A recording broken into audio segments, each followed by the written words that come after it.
Mbote mwana mboka maître Basile Mpoyo. Mbote mingi ndeko elonga. Bonne santé.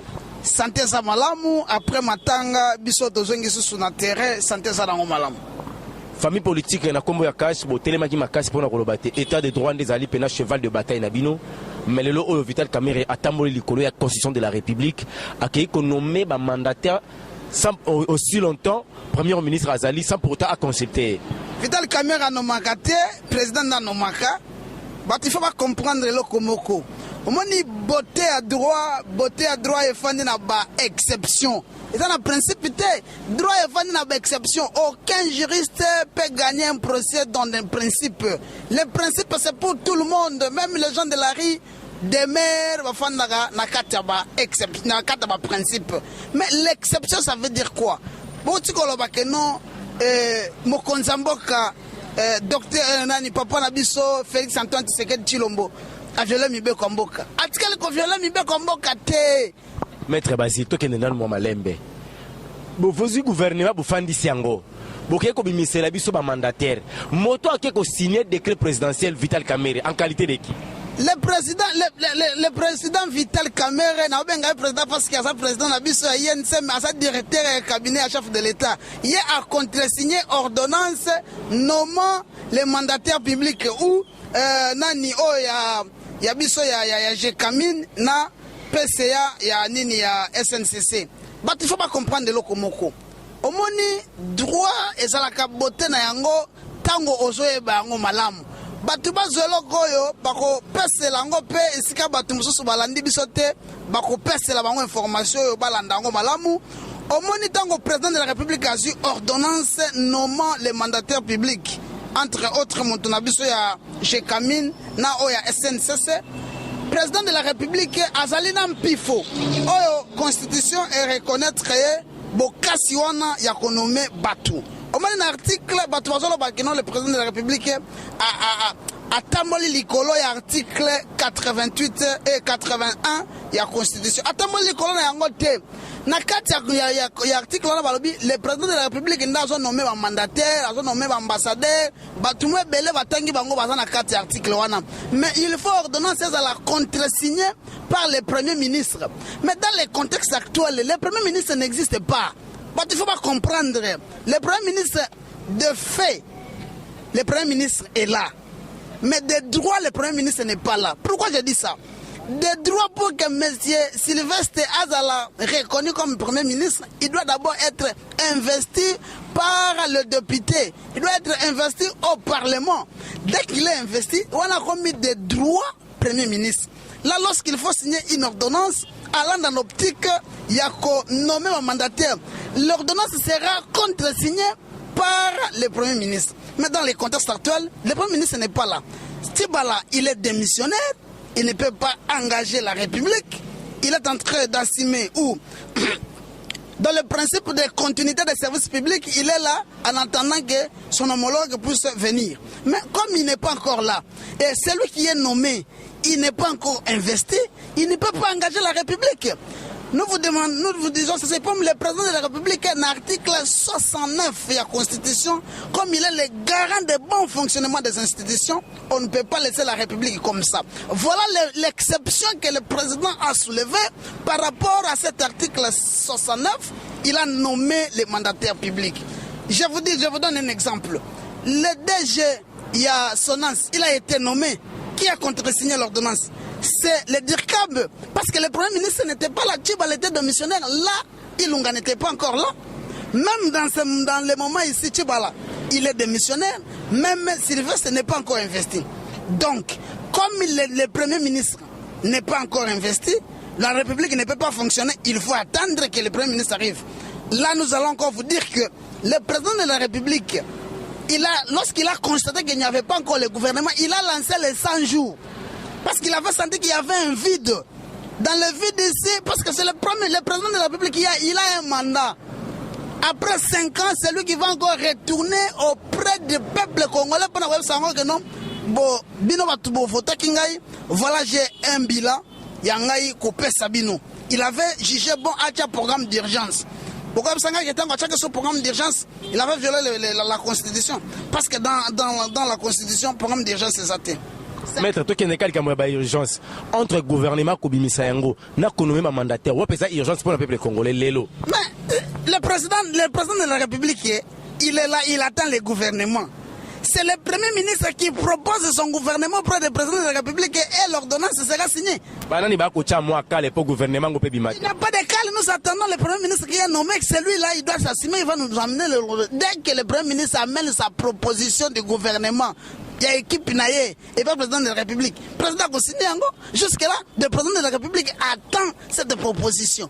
Bino boko wele la ndeli kambo ya ba poste ba ministère ya souveraineté ya monde ko bloquer likambo lobela ba imboka ba ko na baza poste ba boso lo mona mboka boyo na kosangi sabati faut pas comprendre loko moko au moins na moment autre sali FCC fa comprendre loko moko na kosangi sabati sous na 2017 tango tokendaki na dialogue to senga ka tolobaki il faut comme to leka ki déjà na dépassement ya pouvoir tolobaki il faut to kende na dialogue to ke dialogue to ka bola ba poste to senga ki ba poste il tolobi comme to zaki na ba nini ba ministère oyo ya souveraineté au moins to kendaki na dialogue tolobaki le président de la République azali na ba ministère oyo efandaka na nzoto na ye pour fonctionner bien pour makambo kende bien il faut zalande na kana ye alta batune ya confiance mais bande ko na biso FCC ti siko bazolo takaka ke bazana pouvoir bana pouvoir te au moins FCC pesa la majorité te.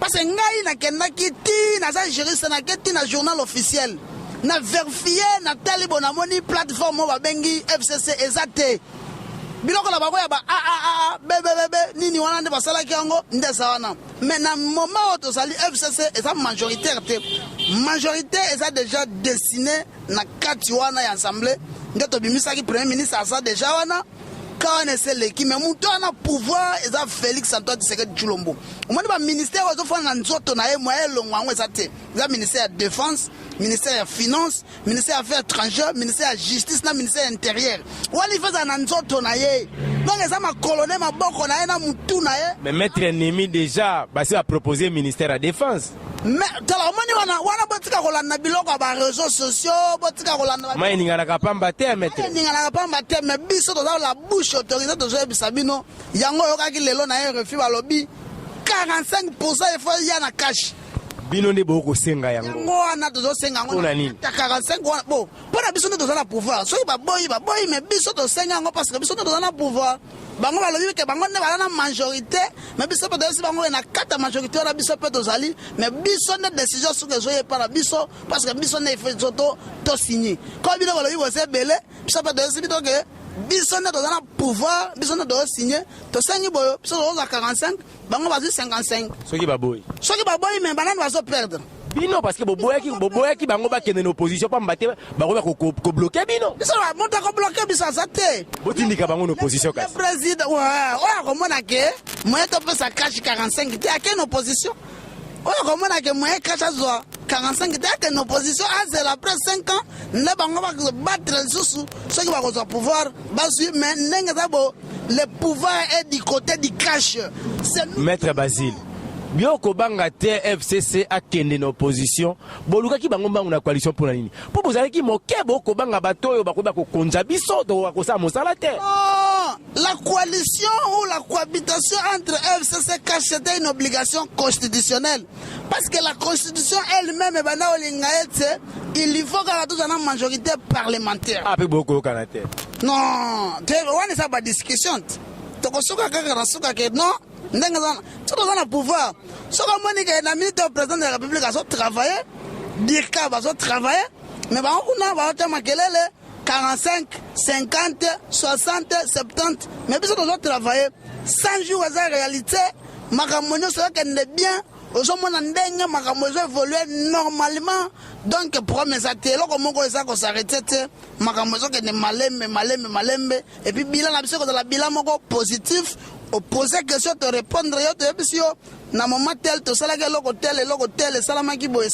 donc biso to sana to ebisa batuteno pouvoir ndesa na cash FCC ba gérer kimboka ba diriger kimboka manda na bango silaki o eza manda ya cash azo bosser na e dire pour tango ko zonga na 2023 a présenter bilan eza positif o ezali pouvoir ya changement ezali pouvoir état de droit, ezali pouvoir oyo makambo malamu il faut se réaliser bato bamona yango tokenda masolo te. Maître Basile, tango boko senga 45% parce que bomoni ete lolenge boko kabola na kata kashe ko simba te pamba te baimboka bako mona déjà INT ko bina makanisi ya ko botre ba ministère ebele na cash pe bande ko IDPS bako telengano bebwe boko bongisa bango bakene renseignement o likamoni bongi bo sala. Toyebi ke problème ezawana batinde bazako s'agiter omoni libala ya INC IDPS ata soki olobi ke ngai nde nani eko panzana kate bato balinga bate ba makelele tu biso oyo biso tokozwa vous comprenez to kabolango kitoko pe makelele ozala te bato boyebo te et pas na biso problème ça te et pas na biso problème ça te on met na cash na FCC bon ngana ko lobela FCC te na ça pe mandaté te pona lobela ba on a lobela cash que chez nous il n'y a pas de problème, nous sommes calmes et tous là ba répartition et puis to kabolango kitoko makasi problème moko ko zala te na kota ba imboka siko bazela gouvernement quand pambate ezalaki likambo ya ministère ba souveraineté ba ministère régalienne et comme likambo ya ba pourcentage siko ba imboka ba kofanda beboye na pasi bokanga mbongo bosali nango matanga pe mboka eko se retrouver te eko mata dollar eko kenda ba ko kenda amoni na mutuna wana saki gouvernement ko bimaka kendo tunango le premier ministre tuna que gouvernement eko bimaka akolo ba cash na FCC ne ba ko bloquer makam mais il va décanter yango parce que c'est lui le chef du gouvernement ça y bino bolela ki président sont nommé premier ministre président sont nommé qu'est-ce qu'il bloque? Rien n'est bloqué, le premier ministre est là, le président a nommé, le président attend que le premier ministre lui amène la proposition, il y a un gouvernement à entériner yango. Ce n'est pas notre problème. Posez le premier ministre la question pourquoi le gouvernement traîne. Donc baimboka basimba ete Vital Kamerhe to pe fali mona mboka Félix Antoine Tshisekedi wazali tata ekolo Congo batikali kotambola likola mibeko likonzi mboka te batambola likola mibeko te bati fa ba comprendre loko moko omoni ata soko ko interroger le professeur Mbata ata soko tuni professeur Bochab ata tuni professeur Njoli les grands constitutionnalistes ba koyebisa oke mibeko ata moko te o président tambola likolo la yango parce que dans le contexte actuel le premier ministre n'est pas là et le premier ministre n'existe pas.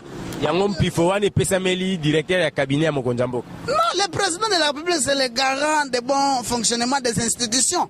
Quand il constate que non, il y a un vide, il doit prendre une décision.